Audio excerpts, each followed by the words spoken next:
Welcome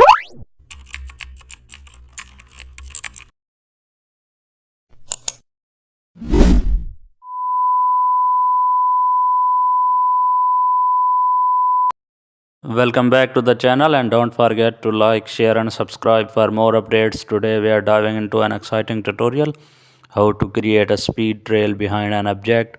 We will add a trailing motion effect behind any movement object.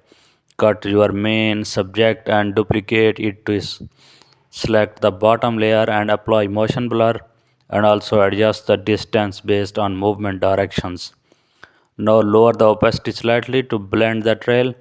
Repeat the process to create layered motions, and also add a gradient to simulate lighting change. Merge visible layers once it looks smooth.